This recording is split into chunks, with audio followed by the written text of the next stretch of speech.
por jogo em todos os torneios desta temporada. Tem jogo, tem gol do Gabigol. Tem jogo, tem gol do Gabigol. Nunca aquela plaquinha lá foi tão verdadeira. E aí, professor, ele foi perguntado sobre essa história do Zico. E ontem eu estava no Futebol na Veia, com o Breiler, inclusive, né? E estou falando do Breiler porque ele levantou a bola, ele estava falando de Zico e tal, etc., e do patamar do Gabigol. E assim, qual é o tamanho do Gabigol na história do Flamengo? Já sei. Tem que esperar terminar e tal. Mas, cara, ele já tem números impressionantes. Ele tem um carisma danado, tem a adoração do torcedor, é ídolo. Ontem foi lá, deu uma camisa pro menino. Tem uma sinergia que é um negócio de louco. É um negócio de louco. Então, qual é o tamanho dele no Flamengo? Em qual patamar ele tá assim? Só tá faltando, sei lá, só tem o Zico acima? Como é que tá isso? É grandão, né? O Flamengo teve muita gente boa, né? É que o tempo vai passando, as pessoas não falam mais de Leônidas da Silva, que foi um Neymar dos anos 30, no sentido de repercussão. As pessoas não falam mais do Zizinho, que foi um grandíssimo craque. As pessoas não falam mais de Domingos da Guia, pai de Ademir da Guia, que foi o maior zagueiro do Brasil de todos os tempos. Todos eles jogaram no Flamengo. Mas eu acho que o Gabigol já está aí no top 5. E te digo que não é só Flamengo, né? Pega a Libertadores. A transmissão ontem começa com o João Guilherme falando que o maior artilheiro brasileiro em Libertadores é o Luizão com 29 gols contra os 20 do Gabigol. O jogo já acaba com a diferença caindo de 29 para 22. Então ele está no caminho. Ele só não vai passar se for jogar na Europa. A verdade é essa. Então tem esse contexto. Então ele é muito grande, gente. E eu falei do Luizão. O Luizão é um artilheiro multiclubes. Esses 29 gols dele aí tem com tudo que é camisa. Inclusive Corinthians, São Paulo e Palmeiras, que são os 3 principais rivais de São Paulo, fora outras camisas que ele vestiu. O Gabigol, esses gols aí, me parece que ele tem um pelo Santos. Isso, um só pelo Santos, o resto pelo Flamengo. O resto é Flamengo. Então tem isso, é um brasileiro identificado na Libertadores com uma camisa, como nós brasileiros nunca tivemos. Os uruguaios tiveram o Fernando Morena com o Peñarol, os argentinos tiveram vários jogadores em Libertadores que se destacaram. No Brasil, essa coisa é mais diluída. É por isso que eu digo que transcende a questão do Flamengo.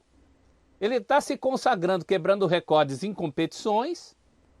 A Libertadores é hoje a grande competição de clubes ao alcance máximo. Eventualmente pode-se ganhar o Mundial de Clubes, mas a Libertadores é o máximo que nós temos dentro da nossa realidade. E ele é protagonista nisso. É um cara grandão. Respondendo diretamente sua pergunta, eu já coloco ele num top 5 de rubro-negros de todos os tempos. Tá? E essa pergunta é boa, o professor até seguiu por essa linha, o Prates. Ele é o maior nome de um time brasileiro. Estamos colocando tudo, os números a gente mostrou, mas tem o todo, tem isso que o professor falou, a identificação.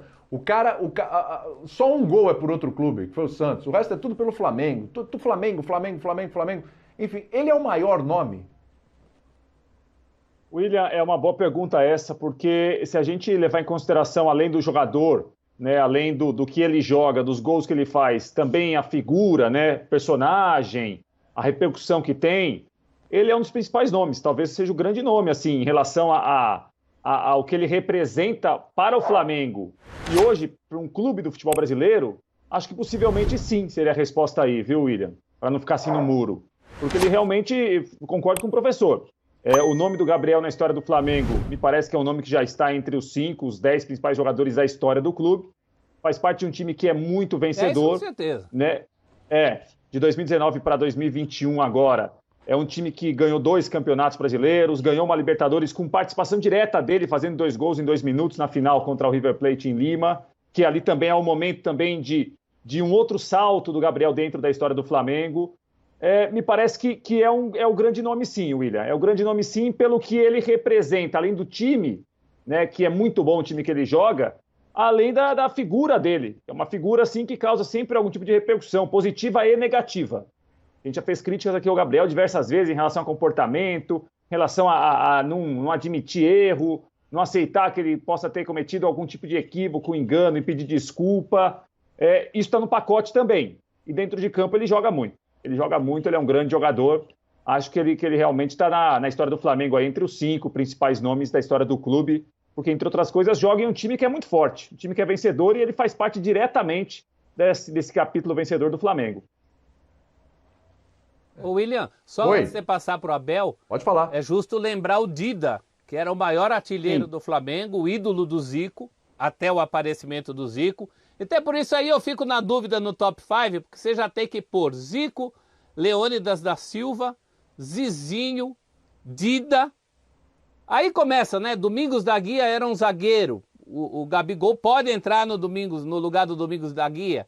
Há até gente atual que discute idolatria entre Gabigol e o Adriano, imperador. Eu Sim. já acho que é mais, mas respeito à afetividade do rubro-negro que coloca isso em questão. Mas top 10 ele já é de longe, né? Fácil. Então, Abel, mas o que ele precisa para... Porque é o seguinte, a história com o Zico é uma coisa extremamente delicada. Vou passar aí para você, Abel. A história do Zico é um negócio completamente delicado, né? Você começa a falar isso, você só começa a falar isso, o torcedor já, pô, para aí, pelo amor de Deus e tal. Então, para chegar ali em segundo, né? Para chegar ali e colar, o que ele precisa fazer? O que precisa acontecer? Precisa ficar mais quantos anos? Precisa fazer mais quantos... Pô, já é impressionante o que ele faz. E ele foi fundamental nos títulos, não é um jogador que simplesmente estava ali, participou e tal. Não, ele foi fundamental. Olha a história com o River Plate, artilharia nos campeonatos. Ele já bateu o recorde de gols dele na Libertadores agora, já passou a edição em que ele foi artilheiro lá, em 2019, com o Flamengo campeão. Ele já passou, ele já está com 10 gols. O cara vai se superando. E eu vejo nele, inclusive, uma fome, o Abel, de estabelecer essa história, de estabelecer esses números, esses recordes. Ele não quer sair. Não tem jogo que ele quer ficar fora. Tem um apetite danado, né? Então o que precisa para ele chegar ali e colar no Zico? Se é que, na tua opinião, ele já não está em segundo, né? Não, eu estava tentando te interromper porque eu estava meio perdido ali na pergunta anterior. Probleminhas técnicos que eu tive, fiquei fora aqui um pouco. Tranquilo. Mas deu para entender? Deu para entender? Acontece no nosso home office. Mas essa pergunta que você está fazendo agora é diferente da anterior. Isso, falta para o Gabigol chegar no Zico, é isso? Ou ficar ali em segundo lugar, se é que ele já não tá, né? Chegar no Zico, o cara tem até um frio na espinha quando a gente fala isso aí, né? Ai, não. Então, pelo menos para ficar em segundo. Não, para chegar no Zico, primeiro, ele tinha que jogar mais. Claro. Pô, você tá maluco? Olha que o Gabigol joga. Ele joga demais. Eu acho que ele merece mais chances na seleção brasileira. Não estou diminuindo nem discutindo. Só que o Zico jogava mais, era mais completo, fazia muitos gols, criava, jogava demais, chutava com as duas, cobrava falta, fazia gol de todo jeito, de cabeça. Ele era mais completo que o Gabigol. Outra coisa, o Zico, além de ganhar Libertadores, ganhar Brasileiros, ganhar Carioca, como o Gabigol ganhou, também ajudou o Flamengo a ganhar um campeonato mundial. O Zico foi estrela da seleção brasileira. Não ganhou Copa, mas foi estrela da seleção brasileira. Jogou 78, 82 e 86. Jogou 3 Copas. Então foi mais jogador. Foi muito mais jogador que o Gabigol. Eu concordo com o Falando Abel. de Flamengo e falando de seleção. Oi? Concordo com você, Abel. Acho que aí Foi não bem dá na para Europa. comparar. Não, não dá para comparar. Foi bem na Europa. Eles estão no mesmo nível. Eles não estão no mesmo nível. E mesmo se a gente... então vamos... Tira a seleção brasileira. Não dá para tirar, mas vamos supor. Tira a seleção brasileira e tira a Europa e pensa só no que eles fizeram no Flamengo. Mesmo assim, o Zico ainda está acima. O Gabigol tem tudo para passar, talvez em números, pode passar em títulos ainda. A gente tem que lembrar que a carreira do Zico já acabou. A do Gabigol ainda não. Então ele pode até passar. E há uma tendência dos mais jovens de privilegiarem numa escolha o cara que está jogando atualmente. E ele não viu, o cara que não viu o Zico, né, ele só ouve as histórias. Eu tive a alegria, o privilégio de ter visto a carreira do Zico praticamente inteira e estou acompanhando a do Gabigol também. Então eu acho que nós aqui conseguimos fazer uma comparação, talvez, entre aspas, mais justa, se é que isso é possível. Então eu ainda vejo o Zico bem acima, mesmo se a gente considerar só Flamengo, ou se a gente falar de carreira inteira, com Flamengo, com seleção, com carreira na Europa, o Zico está bem acima do Gabigol. Mas vocês Horácio. acham... Pode falar, Diga. pode falar. Não, Pode falar, Bel, pode completar. Não, aí você quer comparar também com o Adriano Imperador, com o Petkovic, acho que o Gabigol já passou, hein? Pelo número de gols, pelos títulos, pela importância dele nesses dois brasileiros, nos cariocas, na Libertadores. Agora, é que o Imperador também tem um carisma, e o que ele jogou naquele brasileiro que o Flamengo ganhou, arrancando ali no final, é impressionante. O Gabigol também tem carisma. Também é querido pela torcida do Flamengo. Pelas crianças. Até por outras torcidas, pelas crianças.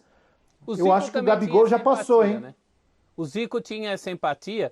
Em favor do Zico, a gente tem que registrar o seguinte, nem tudo são números, né? Se você pegar a média de gols do Gabigol, vai ser maior que a do Zico pelo Flamengo. Aliás, se você pegar, eu já fiz isso. Eu peguei os X primeiros jogos do Gabigol e os X primeiros jogos do Zico. E o Gabigol supera. Mas a gente tem que lembrar que o gol para o Zico era um plus. Ele não era propriamente o centroavante.